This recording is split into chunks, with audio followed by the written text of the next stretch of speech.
காஷ்மீரில் சுற்றுலா பயணிகள் மீது தீவிரவாதிகள் நடத்திய தாக்குதல் சர்வதேச அளவில் கடும் விமர்சனங்களை ஏற்படுத்தியுள்ள நிலையில் இதற்கு பதிலடி கொடுக்க இந்தியா ஏவுகணை மற்றும் வான்வழி தாக்குதலுக்கு தயாராகும் என்று நிபுணர்கள் கணித்துள்ளனர். ஏற்கனவே கடந்த 2019ஆம் ஆண்டு தாக்குதலுக்கு இந்திய விமானப்படை வான்வழி தாக்குதல் மூலம் பதிலடி கொடுத்தது. அதே பாணியை மீண்டும் ராணுவம் கையில் எடுக்கலாம் என்றும் சொல்லப்படுகிறது.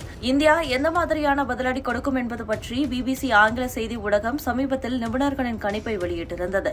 இதில் அமெரிக்காவின் நியூயார்க் மாநில பல்கலைக்கழகத்தின் அரசியல் அறிவியல் துறையின் உதவி பேராசிரியரும் அரசியல் ஆய்வாளருமான கிறிஸ்டோபர் கிளாரியின் கருத்து வெளியிடப்பட்டிருந்தது. இது மிகுந்த கவனம் பெற்றிருந்தது. இவர் இந்தியா எந்த மாதிரியான பதிலடி நடவடிக்கையை மேற்கொள்ளும் என்பதை விளக்கியிருக்கிறார். முதல் கட்டமாக எல்ஓசி தாக்குதலை இந்தியா நடத்தும் என்று கூறியுள்ளனர். அதாவது 1947க்கு பிறகு இந்தியா பாகிஸ்தானுக்கு இதுதான் எல்லை என்பது பிரிக்கப்பட்டிருந்தது.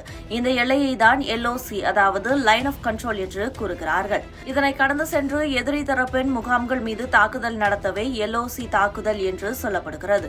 இதை சர்ஜிக்கல் ஸ்ட்ரைக் என்று சொல்வார்கள். கடந்த 2016ஆம் ஆண்டு உரி தாக்குதலுக்கு பதிலடியாக இந்திய ராணுவம் இதனை நடத்தியது. அதேபோல 2019ஆம் ஆண்டு புல்வாமா தாக்குதலுக்கு பதிலடி கொடுக்கும் வகையிலும் இந்திய விமானப்படை சர்ஜிக்கல் ஸ்ட்ரைக்கை நடத்தியது.